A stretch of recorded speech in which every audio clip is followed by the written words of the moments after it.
The stage lights are warm against my skin, but my palms are cold. I can hear the murmur of people, glasses clinking, laughter swallowed by the hum of the room. In my pocket, the little metal edge of the pen drive presses into my thigh like a secret heartbeat. I press my forehead to the cool wall behind the curtain and let the air out slow. 200 faces out there. One slide, one audio, and everything I've held for years will finally have a voice. You didn't have to do this, my own voice says, small and steady, the memory of it somewhere between a prayer and an accusation. I close my eyes and the memory comes back in a beat. My mother-in-law at the head of the table, the way she smiled when she said it. Not cruel exactly, more like a measuring glance that made the whole room adjust to her judgment. Maybe go easy on the carbs, darling. You know how these things sit. Laughter like a soft wind through leaves. My fork hovering above a plate I suddenly didn't deserve. That moment, every moment like it, has a sound. The clink of cutlery, the low, approving hum when a compliment lands on someone else, the small, pointed silence that follows one of her jokes, like a ripple that tells you where you can and cannot stand. That sound is what has followed me into bathrooms at midnight, into dressing rooms, into treadmill rooms and therapy offices. It's what I have rehearsed saying into my pillow at 3 in the morning when shame is loudest. If this resonates with you, if you've ever been made to feel small by someone who should have protected you, tap like, share with someone who needs to hear this. Stay with me. I am Laura. I have been married to Marcelo for 8 years. I was raised to believe family was a place of shelter. Instead, family became a testing ground where I never passed. The first time Celia cut me with a word, it felt accidental. We were at a small Sunday lunch. Her sister was visiting, there were 2 desserts, and she set the prettier one between Marcelo and me for sharing. She leaned over, looked at my plate, and said, almost conversational, "You know, darling, with your figure, you don't want to spoil it." Laughter like a soft wind through leaves. My fork hovering above a plate I suddenly didn't deserve. That moment, every moment like it, has a sound. The clink of cutlery, the low, approving hum when a compliment lands on someone else, the small, pointed silence that follows one of her jokes, like a ripple that tells you where you can and cannot stand. That sound is what has followed me into bathrooms at midnight, into dressing rooms, into treadmill rooms and therapy offices. It's what I have rehearsed saying into my pillow at 3 in the morning when shame is loudest. If this resonates with you, if you've ever been made to feel small by someone who should have protected you, tap like, share with someone who needs to hear this. Stay with me. I am Laura. I have been married to Marcelo for 8 years. I was raised to believe family was a place of shelter. Instead, family became a testing ground where I never passed. The first time Celia cut me with a word, it felt accidental. We were at a small Sunday lunch. Her sister was visiting, there were 2 desserts, and she set the prettier one between Marcelo and me for sharing. She leaned over, looked at my plate, and said, almost conversational, "You know, darling, with your figure, you don't want to spoil it." Marcelo laughed, a polite sound, not a defense. I laughed too. That was my reflex. Absorb, deflect, manage the leak. Later, I told myself she meant nothing by it. People joke like that. My stomach twisted anyway. It multiplied, a quiet shift at every gathering. The spare seat moved a little farther from the table. Compliments that never included me. "Oh, Laura, so sweet. She doesn't like parties anyway," said as if I were a delicate thing to be excused. A cousin once asked if I'd put on a little weight, and the whole table had the decency of a laugh to mask the rudeness. Celia's eyes, they are the worst thing to describe. They always flicked in that exact angle of ownership, like a woman measuring acreage she hoped to control. What my mother-in-law did that hurt most wasn't the words alone. It was that when she turned the knife, everyone learned to look away. When she made a helpful suggestion about my clothing, Other women in the room followed her gaze, as if she'd invented the standard. When she stopped inviting me into the kitchen conversations, Marcelo took his place quietly by her side and nodded. Complicity was the softest weapon. There was also Bianca. I learned to call her Bianca in my head with a quietly furious rhythm, like a metronome that kept time with every cut. She wasn't an aggressive presence, the opposite almost. She was beautiful the way people are in the first frames of a film, polished and practiced. She arrived in Marcelo's life like a faded photograph rediscovered, pretty, a little younger, smart in a way that made my old insecurities buzz like static. I found a snap of them together once, barely a year before I met Marcelo, tucked into a drawer, a smile between them that didn't have me in it. A lot of people would read that and imagine a scene, an ex showing up, a lover returning. But this wasn't a biography of wrongdoing. It was a dossier of small, strategic placements, an innocuous remember when at the right volume, a photo forwarded in group chats with the caption, "Look at them," a lipstick-stained napkin left nonsensically on the couch that Bianca had found when she dropped by. It was the cumulative patter of many small storms. It's easy to tell yourself the story that spares you. I told myself I was oversensitive. I told myself a million things so my marriage could keep its ordinary, soft rhythm. Marcelo was never cruel. He was, at least in the beginning, a man who wanted peace. But peace for him often meant keeping the lid on whatever made his mother uncomfortable. I remember the night I first read the family group chat. It was the after hours of an ordinary Thursday. Everyone was posting memes, a recipe, a picture of a nephew's school play. Then one message slid through, a voice note stamped Celia. I hit play with the agnostic curiosity of someone expecting boredom. Her voice was warm. The words were not. "I don't know why Laura doesn't go to the gym," she said, a 12-second clip that could have lived anywhere. "It's on her. It's so obvious. Marcelo's not doing what he should. Maybe she'd try harder if she were, you know." It was the tone that made me flinch, the implied question, the private buffet of opinion she assumed we all had access to. I sat on the edge of the bed, phone buzzing in my palm, and felt something unspool inside me. There were more messages, laced jokes, casual observations about my clothes, a photo of a dress she said wasn't for a woman my size, followed by a string of laughing emojis from my aunts. You think you can ignore one message, two, but once the pattern shows itself on the screen, little squares of white and blue that make up the architecture of an argument you never knew you were in, it's harder to pretend you weren't there. I did what people do. I let shame do the work of invisibility.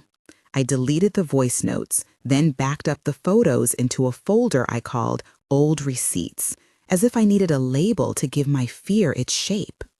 I told myself I would be better if I just tried harder. I signed up for a gym. Signing up was the single act of defiance that felt possible, not a dramatic announcement, no manifesto. A Tuesday at 11, I walked into a small, sweating box of a fitness studio and put my name down on the clipboard. The trainer who stuck my form in a plastic pocket was a man named Diego, who wore a baseball cap inside and had the soft, careful manner of someone who'd seen a lot of people start and stop. "First timer?" he asked. He could have asked anything. Instead, he said, "Tell me what you're tired of." The question hit me like a door unlocked. I told him, being noticed, only when I'm wrong. He didn't have a pat answer. He had a small, unexpectedly blunt piece of advice. "You'll get stronger here, sure, but don't come to the gym to be smaller. Come to be whole." He said it like a prescription, and I wrote it down mentally because it was the first thing anyone had said in months that did not require me to shrink. The start was humiliating in ways the old dinners had not prepared me for. My body remembered 1,000 things I told it couldn't do. I could barely run for 2 minutes without feeling like I might pass out. My legs sang with pain the second day like an instrument tuned to new frequencies. The trainer's voice was a metronome. Push, rest, breathe. Diego's corrections were always precise, never shaming. He showed me how to hold my shoulders, how to plant my feet so I felt anchored, how to choose a weight one step heavier than the last one I'd picked. Weeks bled into months. Early triumphs were small and intimate. A plank held 30 seconds longer, a pair of jeans that didn't feel like a rebellion, the first honest look at myself in the gym mirror without flinching. At first, the mirror lied less. I could subscribe to the idea that the effort was the point. Honestly, it felt good to earn something.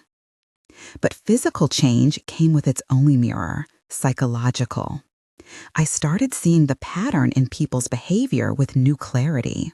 Where earlier I'd assumed kindness, now I could recognize manipulation. The way a compliment would follow a put-down, as if to prove the speaker's benevolence.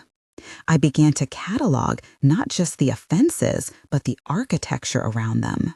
How Celia's jokes functioned as a social map that made me walk to the edge. The gym became a place of training for that map. Learning boundaries, saying no without the need to explain, practicing anger that wasn't shrill or self-erasing. Diego and I became a strange kind of allies. He wasn't my therapist, but he listened in ways people in the gym do, attentive between sets, focused on the thing you're carrying. He had his own scars. One night, between a set of deadlifts and a protein shake, he told me about a woman he'd coached who had used weight training to rescue herself from an abusive partnership. He didn't romanticize it. He told me about the long work, the backpedaling, the days of wanting to quit. It's not clean, he said. It's gritty and full of false starts. That's how you know it's real. We laughed about the absurdity of starting a life from a treadmill. We also made a plan. I started seeing a therapist. She helped me separate the shame that belonged to other people from the reality of my body and my choices. She gave me tools, breathing exercises, cognitive reframing, the hard work of watching my mouth form kinder sentences about myself. Therapy taught me to catalog not just the insults, but my reactions. It taught me to say out loud, I do not deserve that. The first time I said it, I felt like I'd stepped out into cold air that suddenly belonged to me. Of course, progress was messy. Old patterns were stubborn. One evening, after 3 months of steady work, Marcelo came home with a box of donuts, the kind with glossy frosting and sticky centers that looked at you like a dare. He smiled at me in a way that made me melt, a reassertion of calm that had always worked between us. Thought we could celebrate a little tonight, he said, and I wanted to say yes. I wanted the ordinary comforts that had always smoothed out edges. The next morning, my appetite felt like a weapon pointed at the very progress I'd made. I binged in secret in a way that felt like both rebellion and surrender. Afterwards, I lay on the bathroom floor with the tile cold against my back and sobbed into the towel, furious with myself, humiliated by a habit older than both of us. Diego texted in a single line, "Come in tonight. We'll lift heavy and burn it out." He didn't make it a moral condemnation. He made it a plan. There were other tests. Celia learned to weaponize kindness. She began to invite me to things with a softness that suggested inclusion, then set the terms in ways that restated hierarchy. "Laura," she would say over the phone, "come by the house. Bring something light. I'll make the salad." I would show up with a Tupperware of something carefully measured and be handed a compliment that landed like an apology before a reprimand. "How nice of you to try," she'd say, like a blessing disguised as supervision. I kept collecting receipts. I saved voice notes. I cataloged messages. Some people might call that petty. I'd call it preparation. The files were not a litany of revenge. They were the only kind of paper trail I had that showed consistency. There was a voice clip where Celia said, "You have to keep her in line, Marcello," followed by a laugh.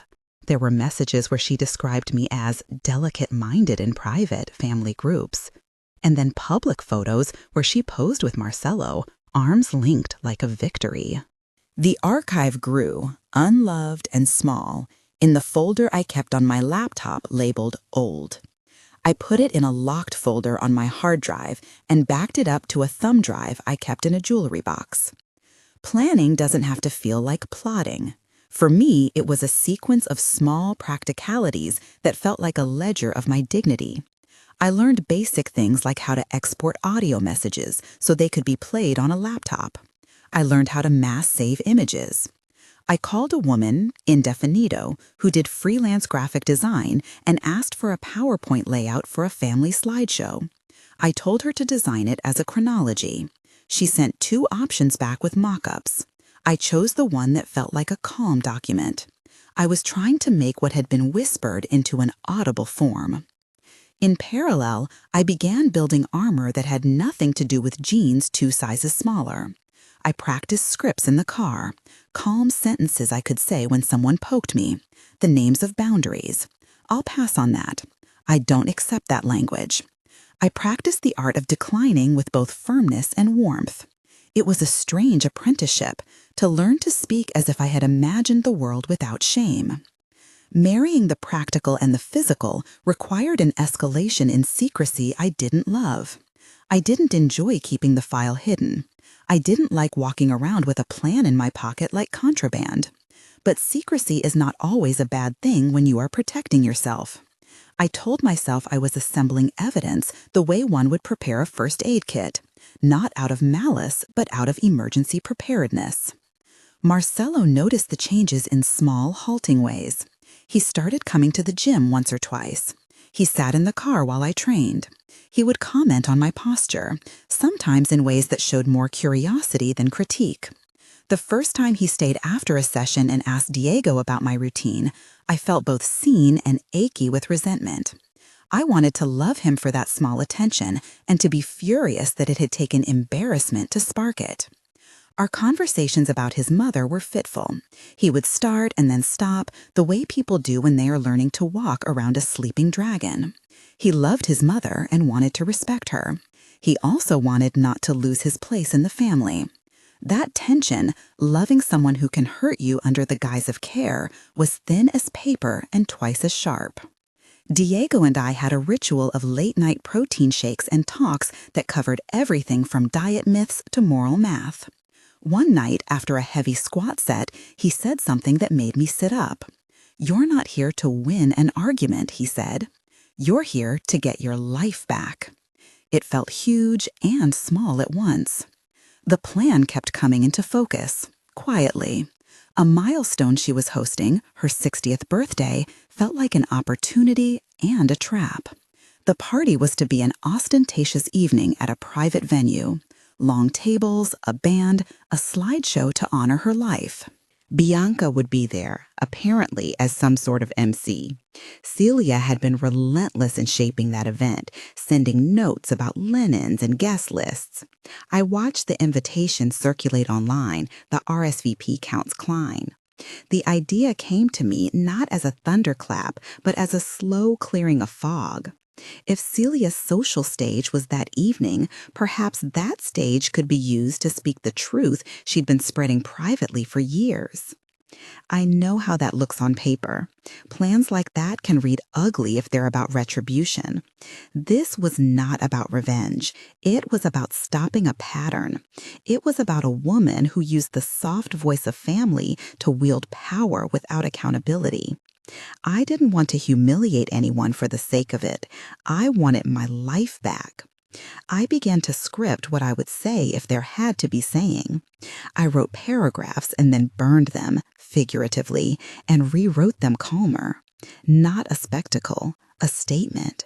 Not a condemnation, a naming. I imagined myself on a stage, not wielding schadenfreude, but truth. I practiced breathing into sentences that would not become cries.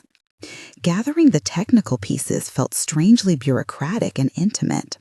I saved messages to my laptop. I transcribed voice notes, leaving the timestamps like tiny nails in a carpenter's board. I compiled images, ordered them chronologically. I saved them on the pen drive I bought at a gas station with a plain label that made it look like nothing.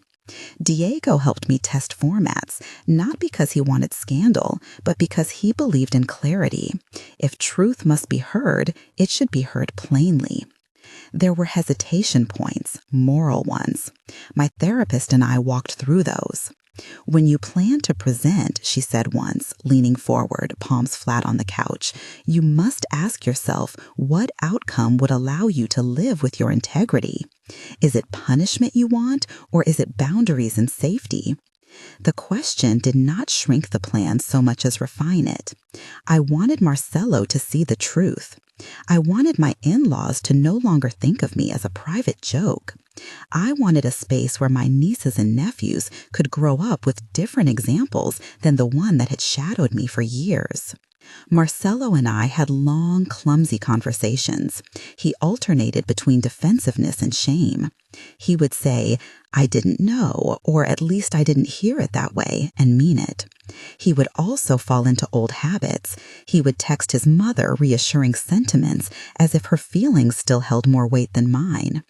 I wanted him to choose, but I also knew choosing would not be an instant fix.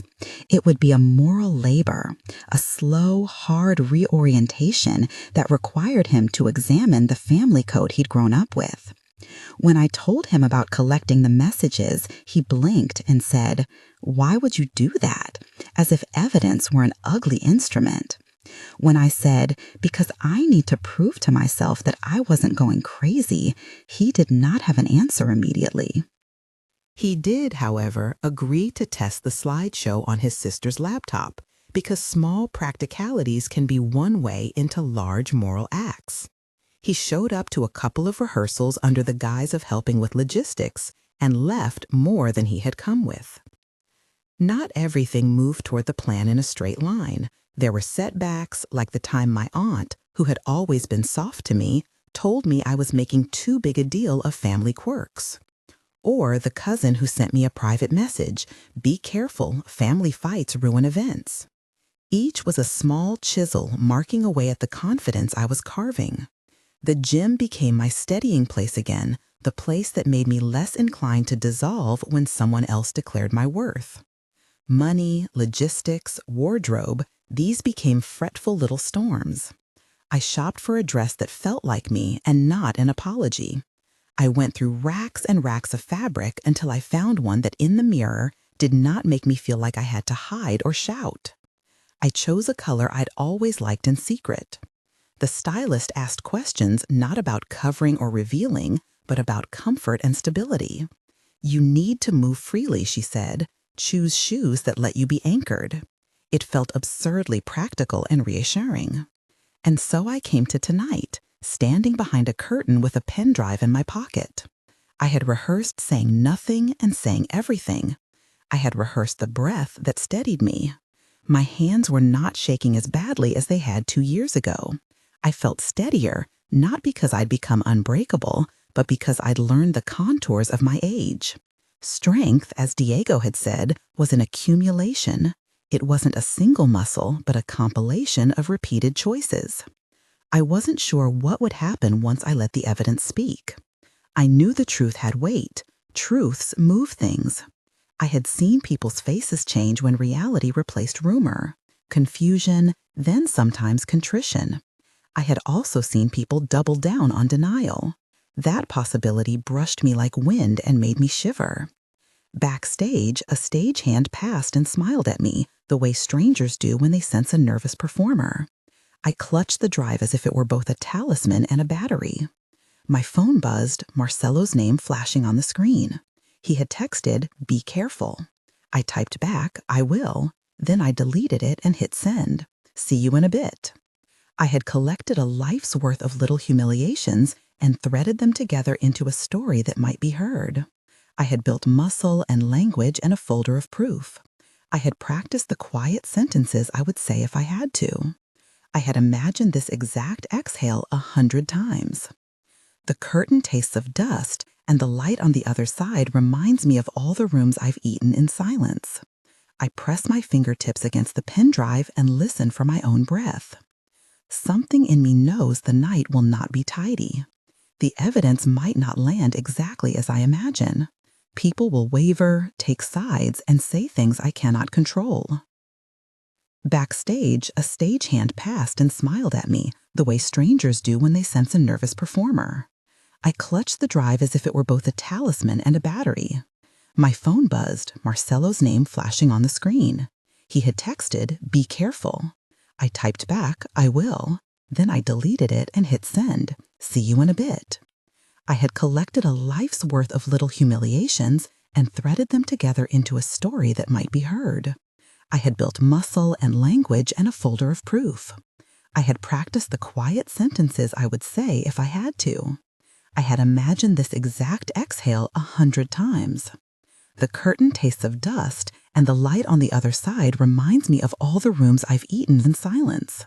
I press my fingertips against the pen drive and listen for my own breath. Something in me knows the night will not be tidy. The evidence might not land exactly as I imagine. People will waver, take sides, and say things I cannot control. But for the first time in a long time, I am not leaving my dignity in someone else's pocket. The music in the hall swells, something old and familiar. I step forward just enough to hear my heels on the carpet and the whisper of the audience rising and settling like waves.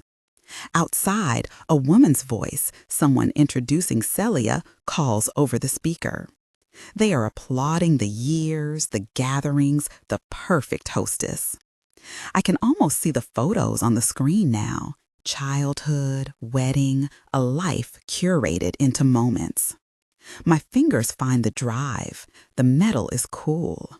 The band plays the last notes of an introduction. I put one foot onto the stage and feel the floor under me like truth. I am not the nervous young woman who ran to the bathroom to hide anymore. I am a woman who has prepared. Preparedness has its own kind of dignity. A voice from the crowd calls, "Go on, Laura," in a tone of encouragement that surprises me. A few people stand, some clap. My heart leaps and does not break. I have rehearsed being small and being loud. I have rehearsed leaving and staying. I have rehearsed the sentence that ends all of this, not a victor's cry, but a boundary set in a public place. My breath comes steady now. I slide my hand into my pocket and let the pen drive settle in my palm like a small, heavy promise. I take one more step into the light. The band plays one last chord. The microphone stands before me, open and patient. I slide the thumb drive into the laptop, and the little notification sound chirps as if nothing at all is about to happen. The cursor blinks on the screen. My finger hovers over the trackpad. In the next second, what should happen? What would you do if, after years of being belittled, you had the option to make a private avalanche of truth visible to 200 people? Would you do it calmly, quiet? Would you cause a scene? Would you ask for an apology and risk a denial? My finger moves toward the trackpad. My whole life feels like a breath held at the bottom of a pool. The room is full of faces I have eaten with, a family that has been a featherbed of small jabs and soft controlling hands. Now their attention is stitched together, focused on one small rectangle of light that will show what I have saved. I click. The screen fills. The first image appears. The room shifts. And for a moment, everything is still. Then the world moves again, but different. The first slide blooms across the big screen, a screenshot of a voice note, a timestamp like a break in time. For a second, the lights seem to sharpen and everyone leans without meaning to. I can feel the air change, like the room inhaling. A hush falls the way ocean falls around a stone. Then the clip plays. I don't know why Laura doesn't go to the gym, Celia's voice says, warm and precise. It's on her. Marcelo should do something. It's just, There's a soft laugh after the sentence, the kind that smooths a cruelty as if it were a charm. Somewhere near the back, a chair drags. A throat clears. I watch faces go from polite smile to the first little cracks of confusion. My heart hammers, not from fear now, but from the strange, exact relief of being heard. One clip slides into another. An image appears, an old photo of Marcelo with Bianca, casually cropped and labeled, "Remember this?" A text message flashes up in big, readable type. "Keep her in line, she's delicate." Another audio, Celia's voice again, advising my aunt about what to say so Laura doesn't get upset. I have transcribed them, I have timestamps, I have the little notches that make a pattern legible. It's not confetti. It's a slow, surgical unpeeling of a ritual that had been wrapped in smiles. There's a ripple through the room, a low murmur that quickly becomes more than noise. I can feel one person flip from being comfortably complicit to suddenly weighing their memories, trying to reconcile the version of kindness they'd seen with the cadence of those words. Some people's hands go to their mouths, others stare at the screen like they're reading a foreign language. At the table nearest to the stage, Celia's face is an artificial calm. For the first few seconds, she does not move.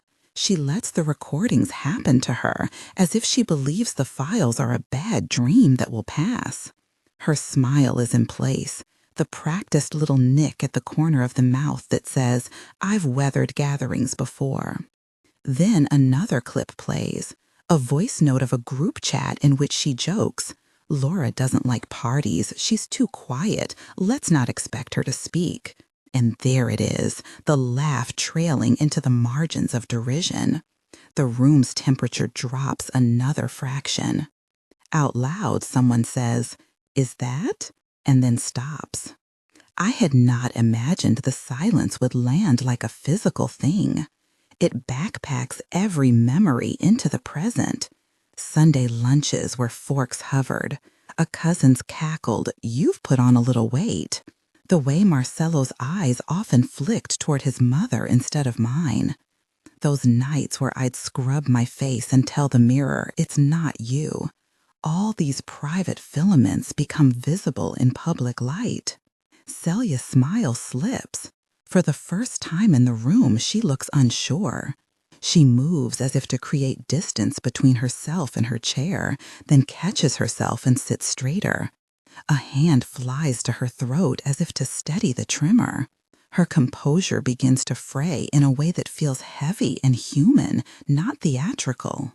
Bianca is impeccable at the edge of the stage, reeds of hair tucked behind her ear, the exact picture of contrived sympathy. Her face is the kind you see on a polished magazine spread, cool, unruffled. When the next slide shows a photograph of Bianca on our couch, an innocent selfie she claimed had been, just a drop-by, the room shifts again. People who had only been smiling in comfort now frown, puzzling over details. Marcelo, the man I married, turns pale. I can see it even from where I stand. The white that's not light, but an absence of his usual tint. His jaw works, tight and controlled. He looks at his mother like a man waking to a room he thought familiar and finding a stranger. Someone whispers, "Marcelo?" as if calling him might bring him back. He takes half a step forward, opens his mouth, and for perhaps the first time in years, can't find the words to smooth the world with his usual calm. A voice from the crowd, one of my cousins probably, says, "But why would she say that?" The question is soft, but it hangs like a bell. I had rehearsed a speech, a measured naming address. I had imagined saying things that would clarify, not denounce, that would demand boundaries and respect rather than spit vengeance. The files had been arranged to tell a story of pattern, not a performance of cruelty. Still, watching every person's face alter when their memory and my evidence collided was an unexpected force. I stepped forward, the stage under my heels like an honest floor. The band has been politely silent since the first clip. Now someone moves to the soundboard like a small practical movement. The microphone waits. My pulse is steady. I don't feel triumphant. I feel a fierce, quiet rightness. I didn't come here to humiliate anyone, I say. My voice is steadier than I expect. I came because the way I was treated had consequences that reached past me. I think families should keep people safe, not make them small. A few people applaud, careful, the sort of clapping you give to someone at the end of a public reading. Others shuffle, uncomfortable. Celia's hands are closed into small fists. She opens them and smooths the fabric of her dress, a ritual of repair. I have saved messages and voice notes for a long time, I say. Not because I wanted to hold them like trophies. I kept them because I needed to remember that I wasn't imagining things. I watch the audience as I say it. Some of them look at me like they're meeting me for the first time, beyond the surface of the small talk they'd shared with the family for years. I explain, briefly, what the clips show. A pattern of remarks meant to make me feel inadequate. Private jokes traded behind closed doors. Nudges and photos used to make me feel like an outsider in my own life. I do not yell. I do not cry. I let the words come with the flatness of things told as facts. There is a tightness in the room, like the moment before a verdict. "Why didn't you tell me?" Marcelo's voice comes from my left. It's not directed at the room. It's directed at me, the man I chose to build a life with. His face is awash in shame and that sick, bitter thing that happens when someone realizes they missed the signs. For a moment, he's a small boy who knows he owes someone an apology and doesn't know how to pay it. "Because you were there," I say. The truth is small and sharp. Because I thought you would hold me. Because I thought family meant shelter. My voice cracks a little on the last word and then steadies.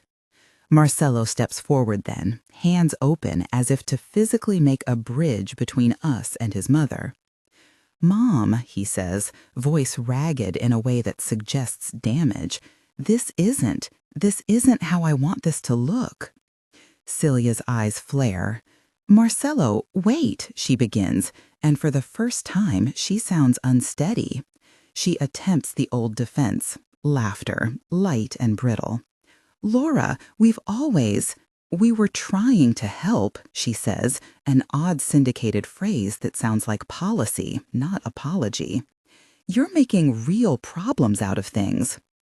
A dozen people murmur. Some move away from the table where Celia sits. A woman who had been laughing earlier at a clumsy joke now glances at her husband, who is looking at the screen. The social map is redrawing in real time. I press my palm to the microphone to steady my voice. When someone says they're hurt, I tell the room, it's not about being right, it's about listening. If a pattern of words makes one person feel small over and over, the right thing is to stop, not to laugh.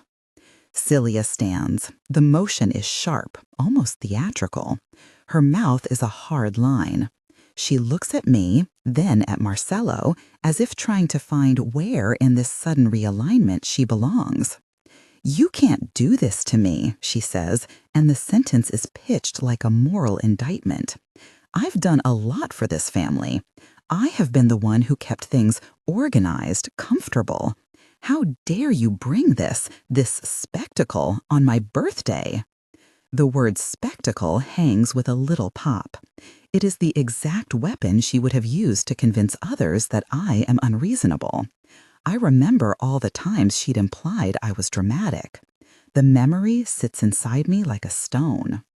Then something odd happens. A woman at a neighboring table stands up. She is someone who, for years, has been muted by family diplomacy.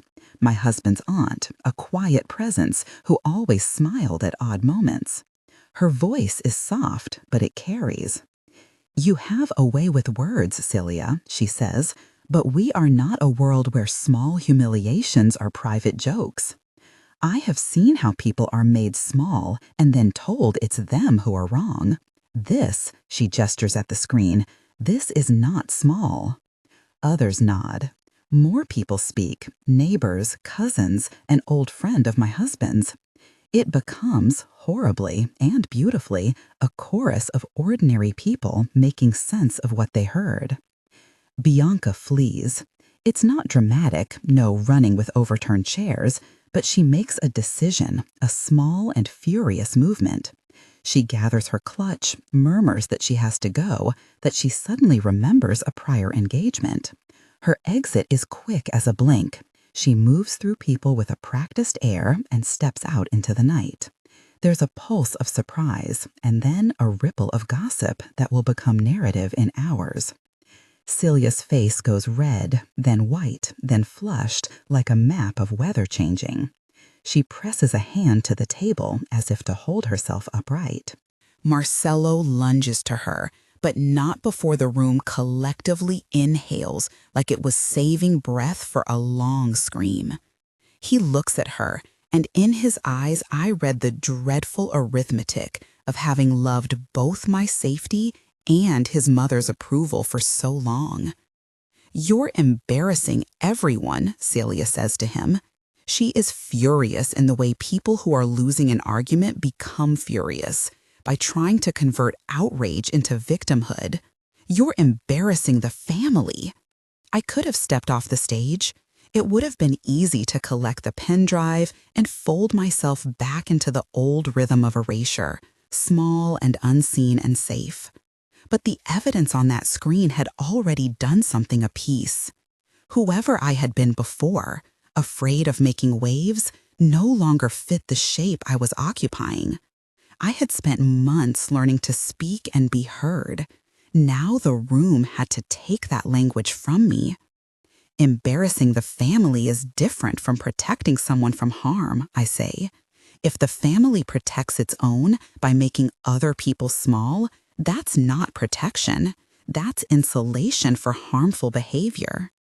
The phrase is not pretty, but it lands in the way I meant it to, firm and plain. Marcello turns to me, the man I knew who often wanted a quiet house more than a righteous one. There is a shaking in his shoulders. "Laura," he starts. And then stops. I had no appetite for pleading. I had no wish to humiliate. I wanted accountability. I wanted my children, if we ever had them, to grow up with a different set of rules than the one I'd absorbed. I wanted the simple dignity of someone's voice being respected. The rest of the evening unfolds like a film chopped into frantic cuts. Some people cluster in low, urgent conversations. Others drift away. The band resumes, slowly trying to wedge cheer back into a night that no longer holds it smoothly. Celia collects her things, murmuring to a sister who looks as rattled as she does. Marcello follows her, hesitating, left foot, right foot, the awkward shuffle of a man deciding between defense and apology. When he comes to me before the door, it's not a grand cinematic moment. He's a man who is exhausted and raw. "I'm sorry," he says, and it is a small, necessary offering. I should have seen it. I should have known. "I'm so sorry." "Do not say it if you don't mean it," I tell him. The room is full of ears. He nods, and the nod is embarrassed, sincere. "If you mean it," I continue, "then do the work. Don't ask me to fix this overnight." He takes that like a wound. I will, he says. I don't know how yet, but I will. He doesn't leave with his mother. He stays for a few minutes longer, standing in the doorway as if waiting to gauge the temperature. Then he walks with a limp gait toward the parking lot. I realize later he went to check on Bianca to find out why she left, an action that in itself tells a story about where his reflexes were wired that night. After the party, the policeman at the door, the venue manager checking in about the projector, friends whispering condolences, life folded back into itself. I left the stage with the same quiet steps I had used to approach it. The pen drive felt light in my hand, a strange weightlessness because it had already done its work. Outside, the night was cooler than I expected. Marcelo found me at the curb. His eyes were red-rimmed. He said nothing for a long moment. Then he took my hand, tentative as if testing whether I would strike, and we sat in the car in silence. Not the easy shared silence of familiarity, but the taut, surveying silence of people who have had the wallpaper peeled back in the middle of their life. I slept in a hotel that night. It was practical, one of those small antiseptic rooms that force you to confront yourself without anyone else's patterns crowding it. Marcelo stayed in the car for a long time and then drove off. I didn't know where. In the dark of that cheap bed, after the adrenaline had faded, I cried. A long, honest grief for all the small cuts that had accumulated. There was relief there, too. The burden of silence had lifted. The next morning, Marcelo called. He left a long message, voice shaky, that started with apology and ended with promises that would later be measured by actions. He told me he had spoken to his mother. Briefly and badly, she had hung up. He said he would seek therapy. The word would sat like a promise under inspection. What followed in the days after was not a tidy continuum of repentance. It was messy and real and full of the small, slow labor that makes integrity. Celia issued letters of denial. She called friends and characterized the night as a misunderstanding, an overreaction to jokes taken out of context. Old alliances in the family sputtered. There were people who could not reconcile the woman they loved with the voice on the recording. There were others who felt ashamed at how they had looked the other way. I moved into a small apartment for a while. It was near the gym on purpose, an anchor point that would keep me rooted in the work I'd done. The place was neat and inexpensive, the kind of room that smelled like neutral laundry detergent and possibility. I unpacked one box and left the rest like a promise I hadn't yet claimed. I slept with the window cracked and felt the city breathe itself awake. The first week, friends came by with casseroles and sympathetic looks. Diego texted every evening. He was there without theatricality, just steady. The real work was not public. Therapy sessions became the scaffolding on which I rebuilt my sense of self. My therapist and I sat in a small office with a pot plant that kept most of its leaves. We talked about how to trust my own interpretation of events, about how shame can become internalized obedience. We practiced small, bitterly necessary truths. You did not deserve that. You were not too sensitive. You are allowed to keep boundaries. Saying those things aloud felt like naming a wound so it could be cleaned. Marcelo, and this is key, was inconsistent in the beginning. He would come for one session and then avoid the next. He would apologize passionately in the kitchen and then scroll his phone for his mother's texts, answering them as though they mattered more than the apology. It hurt to see his old reflexes. I had to choose what I would accept and what I would not. He had to prove day after day that his change was not a performance for the benefit of our mutual reputation. He began therapy. The sessions he described were clumsy and real, admitting patterns of loyalty he had never questioned, unlearning the idea that family solidarity absolves cruelty, learning to say no to his mother without terror. He told me once, weeks after the party, about a session where his therapist had challenged him to sit with the discomfort of disappointing his mother and not immediately make amends at my expense. He cried in the car telling me. I listened. Tears are not a universal proof, but they were part of a process. In parallel, I began to convene a small group of women who'd reached out. The texts had arrived in a slow, unexpected trickle in the months after the reveal. Messages saying, "That was me too. Thank you for saying what I couldn't. Can we talk?"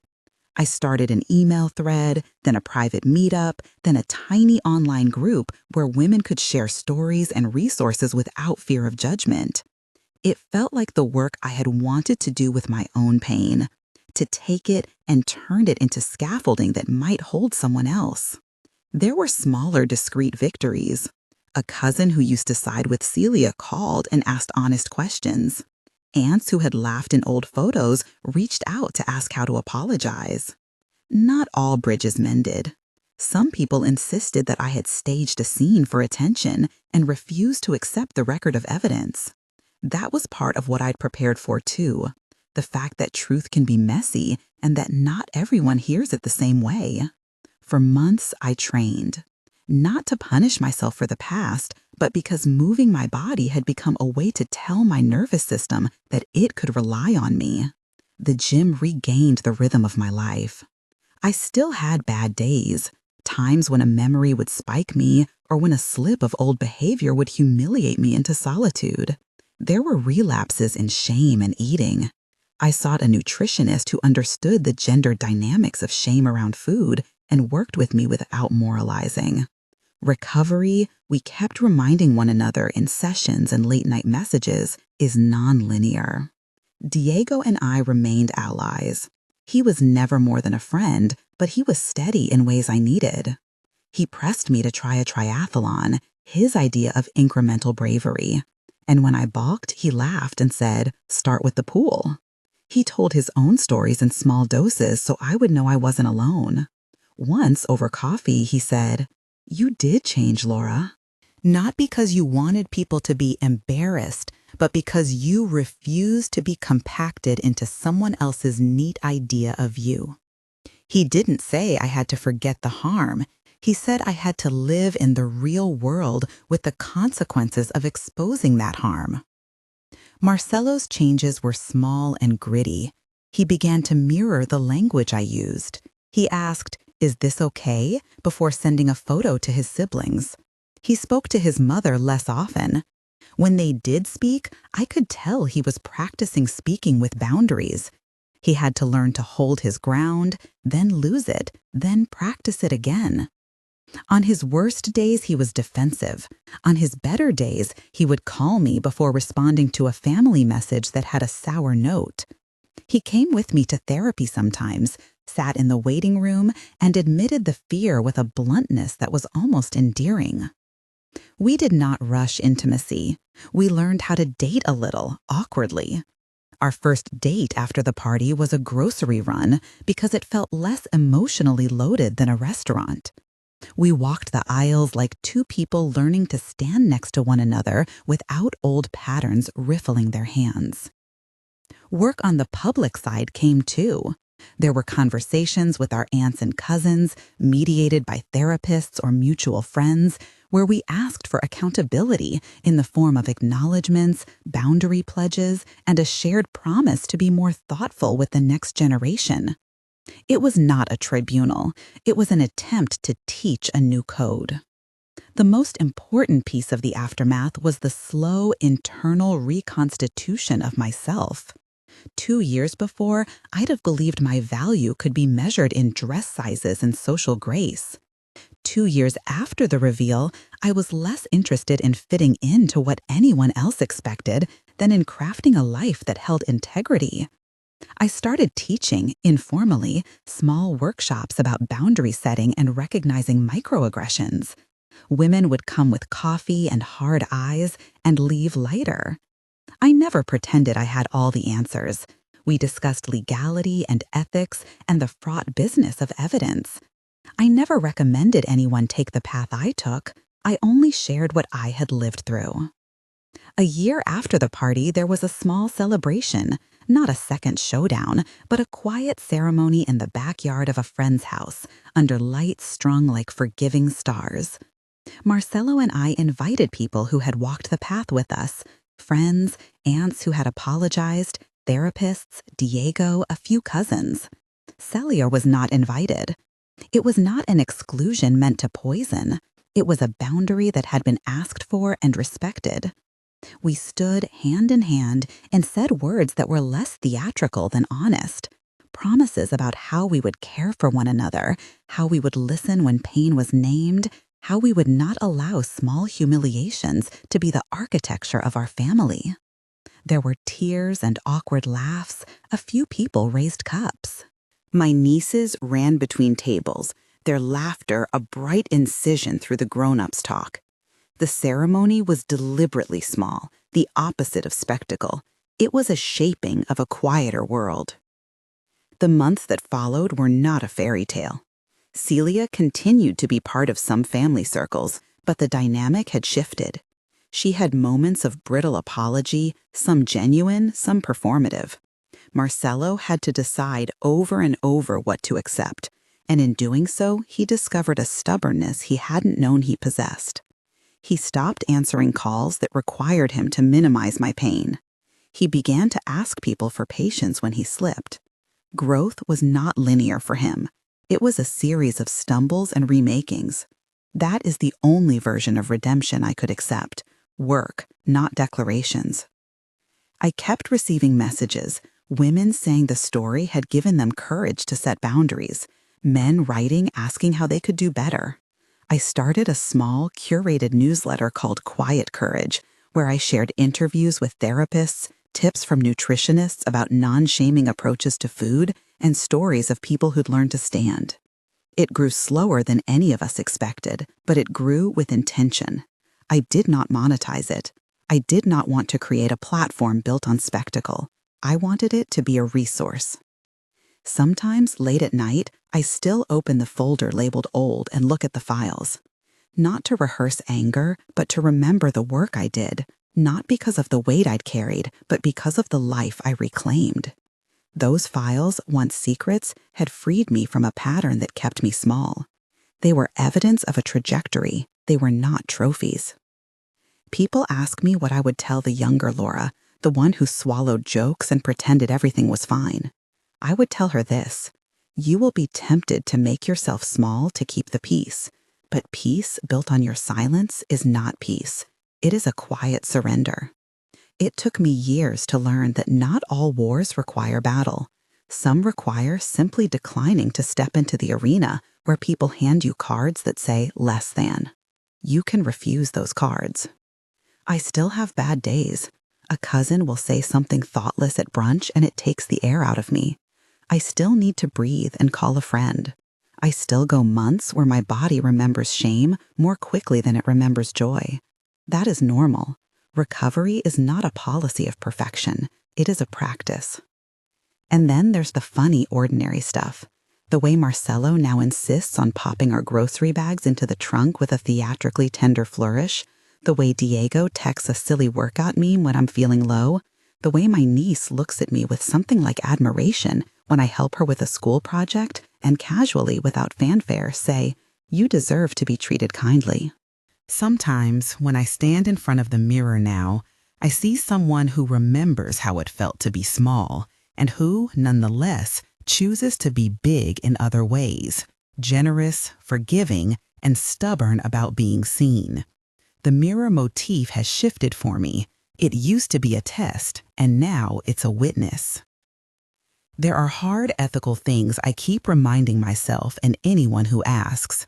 Exposing private messages can be necessary when there is a pattern of harm that affects safety and dignity. But one must also be careful, always consider the consequences. My story is a fictionalized compression of real things many people live through. It is not a how-to.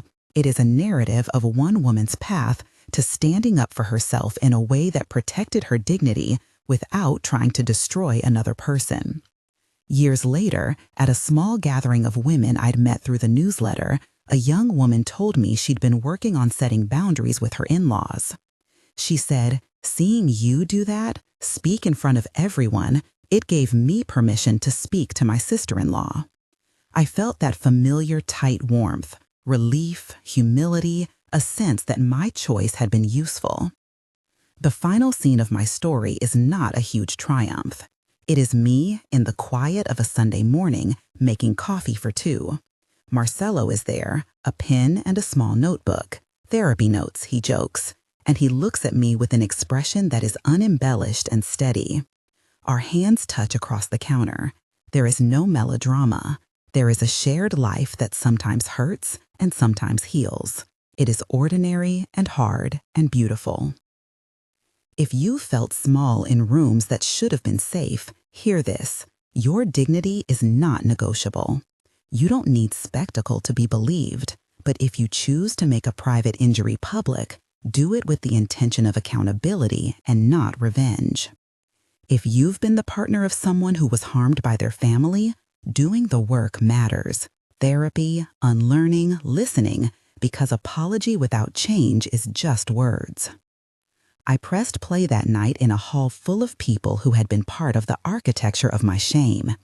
The unexpected thing that happened next was not merely that they were forced to watch recordings.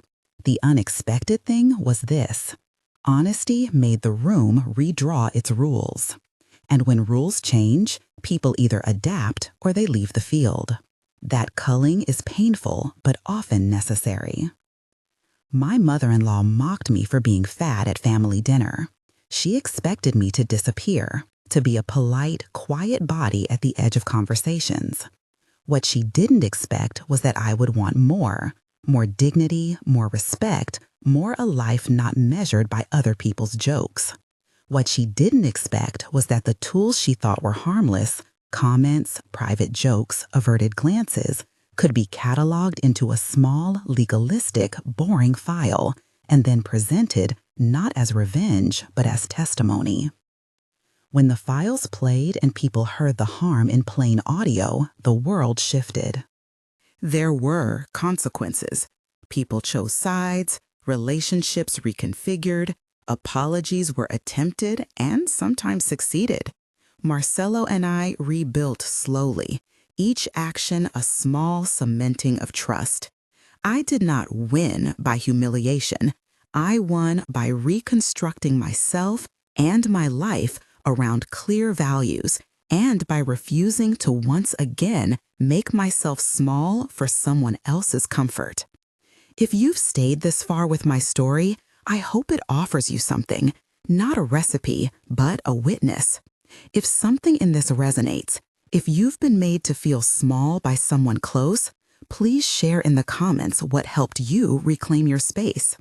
If you want more stories with real, messy endings and practical resources for setting boundaries, subscribe and stay with us. Thank you for listening to mine.